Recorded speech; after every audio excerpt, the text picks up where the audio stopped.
Health ने बुलाया हमको, फील्ड में हम खेलेंगे। दोस्ती पक्की, सेहत की, जिंदगी भर निभाएंगे। भारत में 3 करोड़ से ज्यादा लोगों को डायबिटीज और 2 करोड़ लोगों को हृदय रोग है। नियमित व्यायाम करें, फल सब्जियां खाएं, सेहतमंद रहें, तले भुने खाने से परहेज करें, डॉक्टर की सलाह लें। स्वस्थ परिवार, स्वस्थ भारत।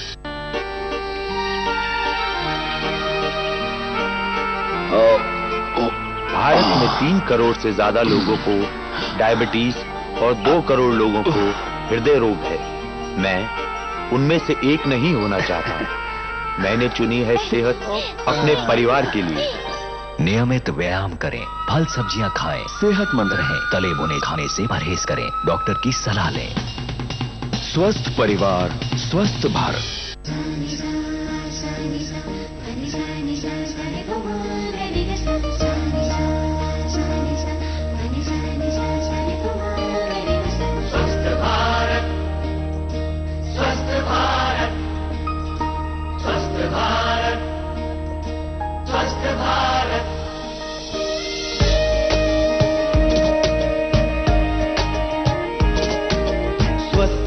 जन जन अपना, स्वस्थ हो जन जन अपना, तन मन रहे निरोगी सबका, स्वस्थ भारत का ये सपना।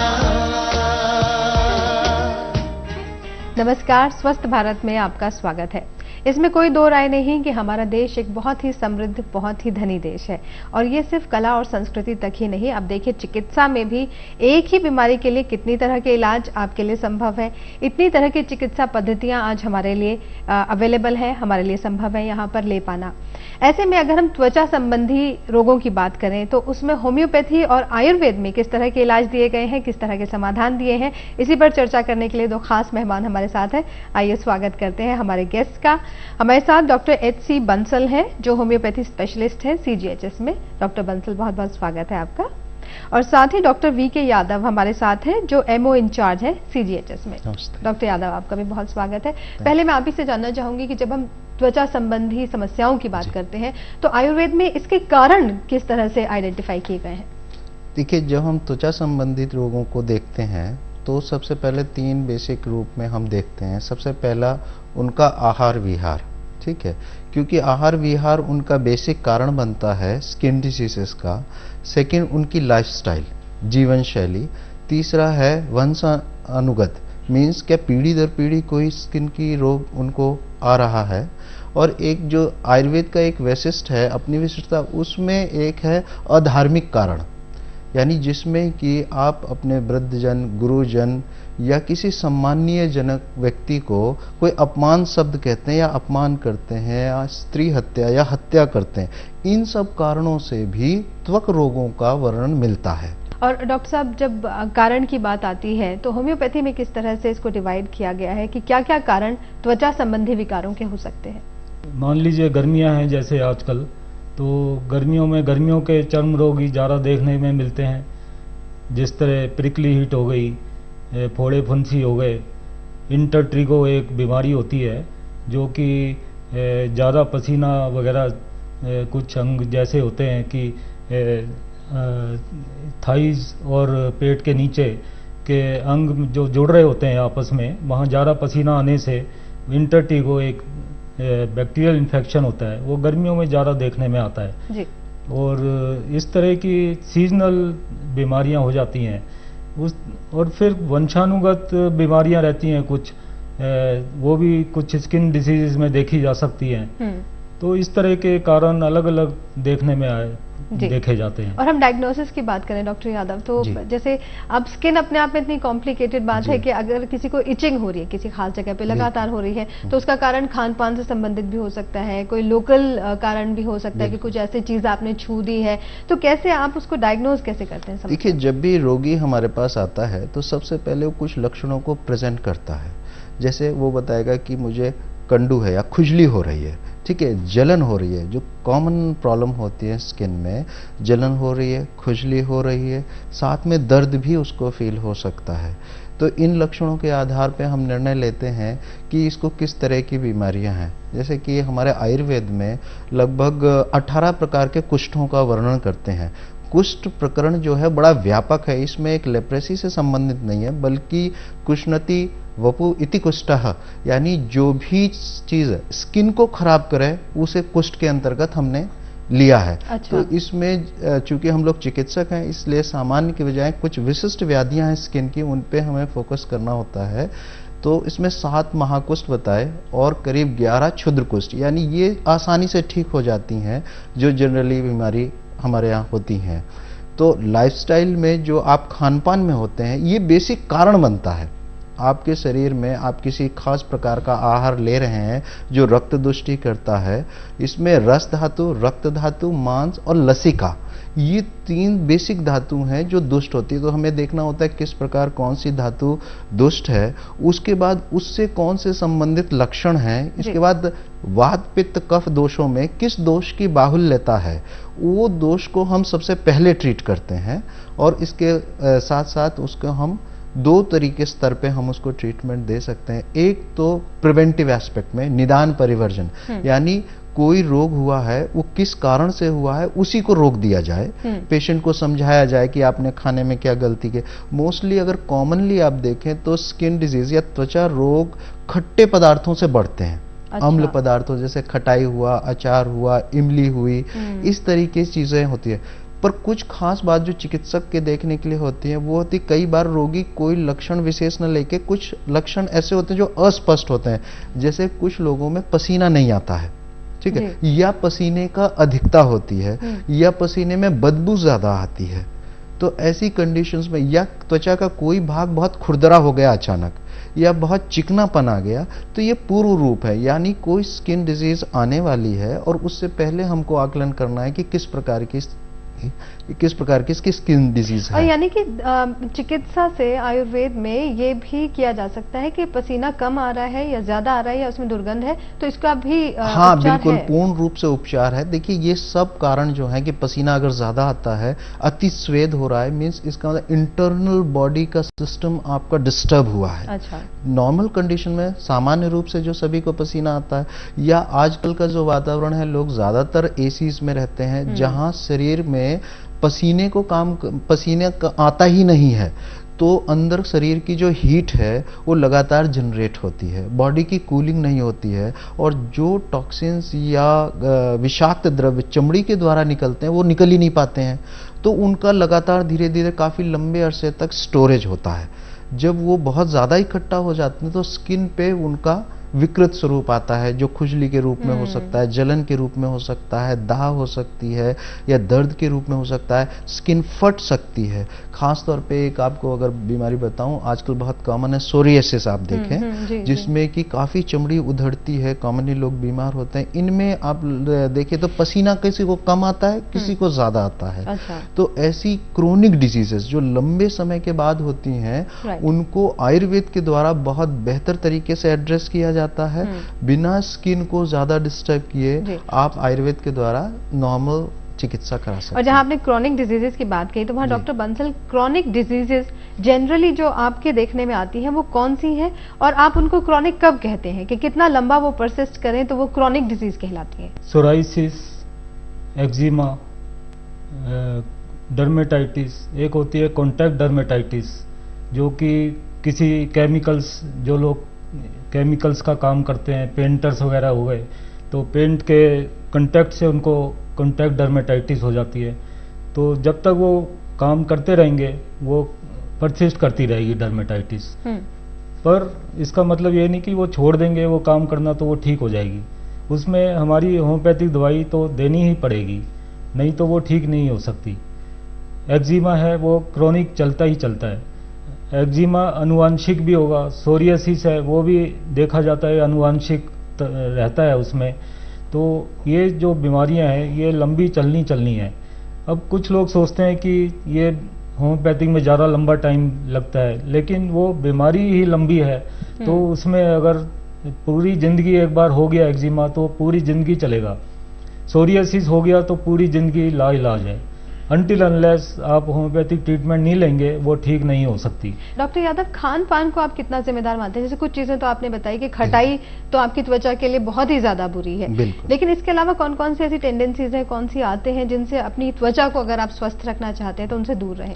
देखिए, कुछ चीज़ें खान पान में ऐसी होती हैं जिसे हम वृद्धाहार कहते हैं, डायटेटिक इनकम्पेटेबिलिटीज, यानी एक खाने के साथ दूसरे खाने का एक संबंध है यदि हम उसका व्यतिक्रम करते हैं। जैसे ठंडे के साथ गर्म खाना, भारी भोजन के साथ हल्का भोजन खाना, या एक भारी भोजन खाया है उसका पाचन नहीं हुआ फिर से हम भारी भोजन हम खाते हैं, तो ये सारे जो व्यतिक्रम है मीन्स डिस्टर्बेंस है, ये सारे कॉजेज होते हैं। जैसे आप मछली के साथ कुछ मछली का आहार करें और दूध लें तो ये प्रॉब्लम होती है, स्पेशली कोस्टल एरियाज में इस तरह की होती हैं जो स्किन की डिजीज को बढ़ाती हैं। तो इन सब चीज़ों को हमको ध्यान में रखना चाहिए कि पाचन प्रॉपर हो, आपका जो भी आप खाना खा रहे हैं उसका प्रॉपर पाचन हो और रक्त की दुष्टि ना हो। स्पेशली कुछ लोग ऐसा जैसे शहरीकरण में खाना होता है जो जलन पैदा करता है, विदाह पैदा करता है, ऐसा खाना ना खाएं। चमड़ी के रोगों में ऐसी चीजें हमेशा पित्त को ज्यादा उद्रिक्त करती हैं, एसिडिटी बनती है, हाइपर एसिडिटी, और वो एसिड एक्सेस एब्जॉर्ब होकर ब्लड के थ्रू धीरे धीरे स्किन पे इफेक्ट लाती है। तो हमें इस तरह का खान पान में तो विशेष ध्यान रखना ही चाहिए। इसमें खास तौर पे खाने में जैसे हम तिक्त रस का प्रयोग करते हैं, जैसे करेले का रस हुआ या नीम का रस हुआ, इस तरह की चीजें जो है, परवल हुई, लौकी हुई, तोरी हुई, ये चीजें हमारे स्किन को ज्यादा सूट करती हैं। अच्छा। हाँ, बाकी चीजें जो हैं तीक्ष्ण पदार्थ हैं वो स्किन को डिस्टर्ब करते हैं। तो हमें कोशिश करनी चाहिए यदि कोई स्किन डिजीज हो जाती है तो आप आयुर्वेद के द्वारा चिकित्सा कराएं, और यकीन मानिए इतनी जल्दी वो ठीक होती हैं। बहुत सारी डिजीजेज जो हैं जो सालों साल नहीं ठीक होती हैं, वो 1 महीने में आपको रिजल्ट दे देती हैं।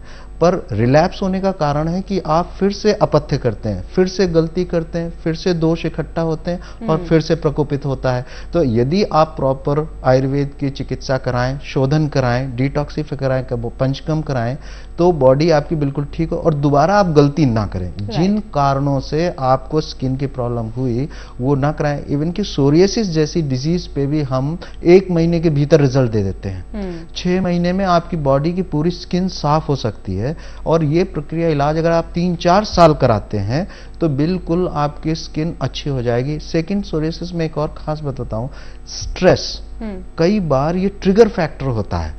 एक्सेसिव तनाव के कारण आपके शरीर पे इफेक्ट आता है जो स्किन पे लक्षित होता है। अच्छा। तो साथ में तनाव भी आयुर्वेदिक औषधियों के द्वारा आपका कम किया जा सकता है, और बॉडी के फंक्शंस जो नेचुरल फंक्शंस हैं उनको इंप्रूव किया जा सकता है, जिससे कि हमारे टॉक्सिन्स बनेंगे ही नहीं। जब टॉक्सिन्स बनेंगे ही नहीं तो आपको बीमारी होने के चांसेस कम हो जाते हैं। डॉक्टर बंसल, ये बताएं कि आप मनोवैज्ञानिक कारणों को आप कितना जिम्मेदार मानते हैं? क्योंकि लोग ज्यादातर इसको रिलेट नहीं कर पाते कि अगर स्किन पे रैशेस आ गए तो इसका मेरे विचार क्या थे, मैं किस कंडीशन में था मानसिक रूप से, इसका कैसे संबंध हो सकता है? तो आप कितना जिम्मेदार मानते हैं? ज्यादा चिंता करेंगे तो सोरियासिस ज्यादा प्रेसिपिटेट होती है, लेकिन ये रैशेज वगैरह में इसका कोई खास रोल नहीं है। रैशेज तो गर्मियों वगैरह में ज्यादा हो जाते हैं, बरसात में भी ज्यादा हो जाते हैं, तो बीमारी पे डिपेंड करता है। लेकिन मनोवैज्ञानिक कारण भी हो सकते हैं, यानी कि विचार आपके कैसे हैं? बिल्कुल, विचार और आचार तो अच्छा होना ही चाहिए मनुष्य का, वो तो हर चीज में अफेक्ट डालता ही डालता है जी। आपका आचार, विचार और आहार 3 चीज हैं जो कि एक सात्विकता होनी चाहिए। और हमने ज्यादातर ये देखा है कि आप अगर शाकाहारी भोजन करेंगे और शाकाहारी रहेंगे तो उनमें ये एक्जिमा, सोरियासिस और ल्यूकोडर्मा जो कि विटिलिगो, व्हाइट स्पॉट्स होते हैं, वो भी कम से कम मरीजों में देखने में देखा गया है जो लोग शाकाहारी होते हैं। राइट। तो हम यही चाहेंगे कि आप मांसाहारी छोड़ के शाकाहारी जीवन व्यतीत करें और अच्छे विचार रखें। जी। तो आज हम बातचीत कर रहे हैं कि अगर त्वचा संबंधी शिकायतें किसी को होती हैं तो उसमें होम्योपैथी और आयुर्वेद में किस तरह के समाधान मौजूद हैं। आगे हम आपको बताएंगे कि छोटी छोटी बातें अमल में लाकर वो कौन से छोटे छोटे टिप्स हैं जिनको जानकर आप अपनी त्वचा को स्वस्थ रख सकते हैं। एक छोटे से ब्रेक के बाद।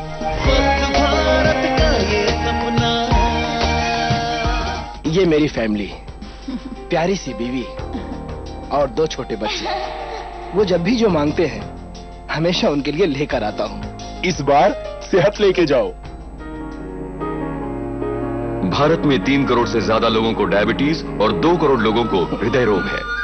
नियमित व्यायाम करें, फल सब्जियां खाएं, सेहतमंद रहें, तले भुने खाने से परहेज करें, डॉक्टर की सलाह लें। आज से एक नई जिंदगी की शुरुआत करते हैं। स्वस्थ परिवार, स्वस्थ भारत। भाई साहब, क्या आपको एड्स है? नहीं, कल ही तो टेस्ट रिपोर्ट आई है। हाइपरटेंशन और डायबिटीज? लगता है ये श्योर नहीं है। कहना क्या चाहते हैं आप? सिंपल, जब तक आपने चेक न करवाया हो, आप कैसे बोल सकते हैं कि आपको डायबिटीज, हाइपरटेंशन है या नहीं? भारत में 3 करोड़ से ज्यादा लोगों को डायबिटीज और 2 करोड़ लोगों को हृदय रोग है। नियमित व्यायाम करें, फल सब्जियां खाएं, सेहतमंद रहें, तले भुने खाने से परहेज करें, डॉक्टर की सलाह लें। स्वस्थ परिवार, स्वस्थ भारत। स्वस्थ भारत का ये सपना। ब्रेक के बाद आपका स्वागत है। डॉक्टर बंसल और डॉक्टर यादव हमारे साथ मौजूद हैं, जो होम्योपैथी और आयुर्वेद पे हमारे साथ चर्चा कर रहे हैं त्वचा संबंधी विकारों को लेकर। डॉक्टर यादव, ये बताएं कि कौन सी छोटी छोटी चीजें हैं जो हमारे आसपास ही मौजूद हैं दवाई के तौर पे, जिनको हमके औषधीय गुण हम जानते भी ना हो, लेकिन अगर हम उनको डेली लाइफ का हिस्सा बना लें तो हम इन चीजों से, इन त्वचा संबंधी समस्याओं से बच सकते हैं। देखिए, हमारे पास बहुत सारी दवाइयाँ हैं। वही दवाइयाँ आपको पैक हो मेडिकल स्टोर पे आ रही हैं, बजाय कि अगर हम आसपास देखेंगे, अपनी किचन रसोई में देखें, आपको औषध है। इसमें सबसे महत्वपूर्ण आपको बताता हूँ अमलतास। ये एक ऐसा वृक्ष है, दिल्ली में तो बहुतायत पाया जाता है, ग्रामीण समाज में पाया जाता है। इसका आप ना पत्तों को स्नान के रूप में, पानी पीने के रूप में, काढ़े के रूप में, स्किन के लिए सबसे बेहतरीन दवा है। इसके अलावा आपके पास हम खदीर होता है, जिसे आप कत्थे में यूज करते हैं। खदीर भी स्किन के लिए बहुत अच्छी है। लोग खदीरा रिस्ट पीते हैं या खदीर घृत खाते हैं, वो भी स्किन के लिए बहुत है। आप स्किन के ऊपर ऑइंटमेंट की रूप में लगा सकते हैं। इसके अलावा हल्दी आपकी सबसे बेहतरीन स्किन की है। कहीं भी स्किन में प्रॉब्लम हो जाए, शहद के साथ आप मिला के लगा लीजिए, देखिए उस जगह बहुत आपको लाभ होता है। इसके अलावा आपके घर में सरसों का तेल है। सरसों का तेल कंडुग्न है, कृमिग्न है, यानी कीड़ों को मारता है और खुजली को भी मिटाता है। जो पसीने के कारण, मल गंदगी के कारण जो शरीर में खुजली होती है, आप अच्छे देसी सरसों के तेल से मालिश करिए होल बॉडी, और उसके बाद आप अच्छे गुनगुने पानी से नहाइए, आपकी स्किन सुंदर हो जाएगी। इसके अलावा एक बहुत बेहतरीन चीज है तिल का तेल। अच्छा, सौंदर्यवर्धक है। यदि सभी लोग अपनी स्किन पे तिल के तेल की मालिश करें, मैं समझता हूँ इससे अच्छा और कुछ नहीं हो सकता। ये आप तैलीय त्वचा वालों के लिए भी सुझाव देंगे? बहुत से लोग ये सोचते हैं हमारी ऑयली स्किन है तो ऑयल ना लगाएं। जो जिनकी ऑयली स्किन है, एक तो सबसे पहले वो उपटन का इस्तेमाल करें, रुक्ष उपटन का इस्तेमाल करें। जौ के आटे में हल्दी मिक्स करके वो यूज करें, जिससे उनका एक्सेस है, और ये चीज आपके शरीर को नुकसान नहीं करेगी। इसमें कोई टॉक्सिन जैसी चीज नहीं है। तो ये बेनिफिट है, आसानी से घर में उपलब्ध है। बहुत सारे, जैसे नीम है, नीम का है। मैं आपको एक सिंपल है, जिनको स्किन प्रॉब्लम है, नीम की जो कोमल पत्ती होती है, सुबह प्रातः खाली पेट आप उसको तोड़ लें, पीस लें, गोली बनाएं और ठंडे पानी से पी लें। ये रक्त शोधक का काम करता है। जो छोटी फुंसियां शरीर में हो जाती हैं, या बच्चों में स्पेशली आपने देखा होगा, ज्यादा मीठा खाने से छोटी छोटी फुंसियां हो जाती हैं, गाँव में फुंसियां हो जाती हैं, इनको फर्स्ट क्लास आप ये दीजिए। इसके अलावा नीम का लेप कर दीजिए। नीम का अपामार्ग होता है, एक चिड़चिटा बहुत फेमस है गाँवों में, वहां आप इसकी पत्तियों का, हर्पीज एक रोग है, कक्षा बोलते हैं हम, स्किन में बहुत बर्निंग प्रोसेस होती है, एकदम सीने के, हाँ उसका दर्द बहुत तेज होता है, बहुत जलन होती है, एक आध महीने रहता है। आप इसमें सिर्फ अपामार्ग की जड़ या उसका पेड़ पौधा लाके पीस के इसका लेप लगा दें। नीम में शहद और शहद मिला के, तुलसी की पत्ती मिला के इसका लेप कर दें, आपके 2 घंटे 3 घंटे में जलन शांत हो जाती है।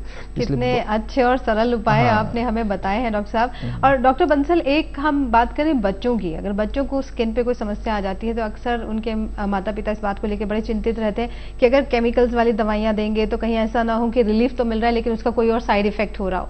होम्योपैथी को क्या पूरी तरह से सेफ कंसिडर किया जाता है? होम्योपैथी सिर्फ एक ऐसी पत्ती है जो हम बच्चे का पैदा होने से पहले से ही शुरू कर सकते हैं। प्रेगनेंसी में भी माताओं को homeopathy is the safest drug. Pregnancy में हमें बच्चों को पहले से ही, माताओं के प्रेगनेंसी भी इजीली हो जाए, उसमें भी हम सेफली ये अपनी मेडिसिन दी जा सकती हैं और देते हैं। और बच्चा स्वस्थ हो उसके लिए भी होम्योपैथिक मेडिसिन हैं। पहले दिन से बच्चे को हम होम्योपैथिक बिल्कुल सेफली देते हैं और कोई भी साइड इफेक्ट इसमें नहीं होता, ना ही हो सकता है ना ही होता है। तो खांसी जुकाम है बच्चे को, कुछ भी है, स्किन डिसीजेज है, खांसी जुकाम है, फीवर है, अंग्रेजी दवाइयाँ मना की जाती हैं छोटे बच्चों को। माताओं को भी अंग्रेजी दवाइयाँ देने की मनाही होती है प्रेगनेंसी में, लेकिन होम्योपैथिक हमें देनी चाहिए और बहुत ही कारगर। शायद वो कितनी इंटरेस्टिंग भी होती है कि वो कुछ सफेद गोलियां और मीठी बहुत होती हैं खाने बहुत ही में। कारगर भी रहती हैं जी। और बहुत ही इफेक्टिव है और छोटे बच्चों को इजीली खा सकते हैं छोटे बच्चे। कोई उनको ये नहीं है कि कड़वी दवाई है तो नहीं खाएंगे। डॉक्टर यादव आप क्या कहेंगे कि आयुर्वेद पे भी ऐसी किताबों की भरमार है? नहीं, मैं समझता हूँ इसे दो स्तर पे देखा जाना चाहिए, एक चिकित्सक के स्तर पे, एक जन सामान्य के उपयोग और प्रयोग पे। मैं समझता भारत की संस्कृति इतनी खूबसूरत है कि हमने इतनी सारी औषधियों को आम जनता के ज्ञान में डाल दी हैं, जिससे डॉक्टर्स पर डिपेंडेंसी कम हो गई है। आज भी ग्रामीण समाज में बहुत सारे त्वक रोगों को हम छोटी छोटी औषधियों से ठीक कर लेते हैं, जैसे मैंने बहुत सारी चीज़, इसलिए ये ज्ञान होना तो अच्छी बात है, लेकिन चिकित्सीय स्तर में जहाँ गंभीर रोग हैं वहाँ चिकित्सक की सलाह से ही आप चिकित्सा कराएं, उससे आपको लाभ होगा। पर मैं इस संबंध में ये क्लियर करना चाहता हूँ कि छोटी छोटी बातों का जो ज्ञान हमारी समाज में गृहिणियों को, घर परिवार में दादी को उपलब्ध है, उसका हमें जरूर उपयोग करना चाहिए, बल्कि छोटे छोटे इन जानकारियों के द्वारा उन्हें दोबारा पुनः प्रतिस्थापित करना चाहिए, सिखाया जाना चाहिए, ताकि ये हेल्थ सिस्टम में लोगों का कम से कम निर्भरता रहे और लोग अपनी छोटी छोटी प्रॉब्लम्स का स्वयं ही इलाज कर लें, और इसका इलाज संभव है हमारे यहाँ। और इस टाइम के मौसम की बात करें तो धूप इतनी जबरदस्त, इतनी तेज है कि हर कोई ये शिकायत करता है कि बर्दाश्त से बाहर है। डॉक्टर बंसल, आजकल ये बहुत चलन में है कि आप बाहर जाएं तो आप एक सन प्रोटेक्शन क्रीम का इस्तेमाल करें, और ज्यादा से ज्यादा समस्या भी अब देखने में आने लगी है कि जहां पहले इतने सनबर्न नहीं नजर आते थे अब ज्यादा आते हैं। तो क्या ये एक विशेष सर्कल बन गया है कि क्योंकि हम ये केमिकल्स यूज कर रहे हैं इसलिए स्किन ज्यादा प्रोन हो गई है? हमारी हिसाब से तो ये लोकल एप्लीकेशंस होम्योपैथी कोई भी एडवाइस नहीं करती है साइंटिफिकली, क्योंकि ये सभी हानिकारक होती हैं त्वचा के लिए, चाहे वो सनबर्न स्किन क्रीम हो, चाहे और भी कोई क्रीम हो जो कि सनबर्न से बचाती हो। तो हमारे होम्योपैथी में बहुत अच्छी अच्छी दवाइयाँ हैं जिनसे कि आपको सनबर्न प्रिवेंट होगा अगर, लेकिन हमें खाने की दवाइयाँ हैं, लगाने की नहीं। खाने की दवाई हमारी होम्योपैथी मानती है कि जो भी स्किन डिजीजेज हैं वो सब सिर्फ इंटरनल डिसऑर्डर्स हैं, वो ऊपरी नहीं है। आपका अंदर डिसऑर्डर ठीक होगा तो ऊपर से भी आपकी ये इंडिकेशंस जो स्किन पे आ रही है वो ठीक हो जाएगी। डॉक्टर यादव, आप इसे कैसे देखते हैं कि ये जो इतने सारे सन प्रोटेक्शन क्रीम्स इन दिनों मिलते हैं, ये लगाने कितने सेफ है? एक तरफ तो धूप हमारे लिए इतनी जरूरी है हमारी त्वचा के लिए, दूसरी तरफ धूप ही नुकसानदायक बन गई। नहीं, देखिए, हर चीज के अपने फायदे और नुकसान है, एक सीमा में रहकर। मान लीजिए धूप हमारे इसलिए फायदेमंद है क्योंकि इससे त्वचा में बहुत सारे जीवाणु या कीटाणु जो हमारे रहते हैं वो नष्ट होते हैं, स्वच्छता आती है, विटामिन डी की सिंथेसिस होती है, और स्किन के सेल्स को भी ऊर्जा मिलती है, तापमान मिलता है, और जो अंदर रक्त का सर्कुलेशन है उसको बेनिफिट होता है। इसलिए मैं ये नहीं मानता हूँ, हमारे यहाँ बहुत सारे लेपों का वर्णन है। विवाह में देखिए हमारे यहाँ हल्दी का उपटन का लेप यूज करते हैं जिससे सौंदर्यवर्धक है। तो हाँ, एक हमारे यहाँ सामाजिक परंपरा है जिससे सौंदर्यवर्धन होता है। और मैं आपको एक बहुत सिंपल सा सौंदर्यवर्धक का टिप देता हूँ। आपके घर में दूध की मलाई होती है, रात भर दूध छोड़ दीजिए, सुबह मलाई होती है, उस कोमल मलाई को निकाल लें, उसमें थोड़ी हल्दी मिलाएं, 1-2 ड्रॉप आप नींबू रस मिलाएं, पेस्ट बनाएं और पूरे फेस पे लगा दें, या जहां भी आपको लगता है डर्ट है लगा दें, 10-15 मिनट छोड़ दें, थोड़ी सी अगर भाप ले सकते हैं ले लें और बिल्कुल एक रुमाल से साफ कर दें, और हल्के पानी के, ठंडे पानी के छींटे दे दें। ना कोई क्रीम लगाने की जरूरत है, ना किसी चीज की जरूरत है, आपकी त्वचा यूं ही खूबसूरत, सुंदर और दमकती रहेगी। और डॉक्टर बंसल, आप किस तरह की सलाह देते हैं लोगों को कि लाइफस्टाइल में किस तरह की चीजें रखें, कौन सी चीजें हैं जो ना करें, जिससे कि पूरे शरीर का स्वास्थ्य रहे, खासतौर पर त्वचा आपकी चमकती रहे? आपकी स्किन तो स्वस्थ रहेगी रहेगी, आपका शरीर स्वस्थ रहेगा तो मानसिक और फिजिकल दोनों जरूरी हैं स्वस्थता के लिए। ये नहीं कि आपको मानसिक रोग है तो आपका शारीरिक रोग भी जरूर स्वस्थ नहीं रह सकता। तो इसलिए आपको एक संतुलित आहार लेना है, दाल रोटी सब्जी, और कुछ भी मौसम का जो भी फल हो, ये नहीं है कि कोई आपको महंगे फल ही लेने। और डॉक्टर यादव, ब्रीफली आप क्या कहना चाहेंगे? कौन सी ऐसी आदतें हैं जो अगर नियमित रूप से आप उसको आदत ही बना लें, उस टेंडेंसी को, तो आप को बीमारियां हों ही ना? सबसे पहले तो वृद्धाहार ना करें, ठीक है। मीन्स ठंडे से गर्म, गर्म से ठंडा, इस तरह की जो परंपरा या सब कुछ हम मिक्स करके खाना स्टार्ट कर देते हैं शहरों में भी, ये ना करें।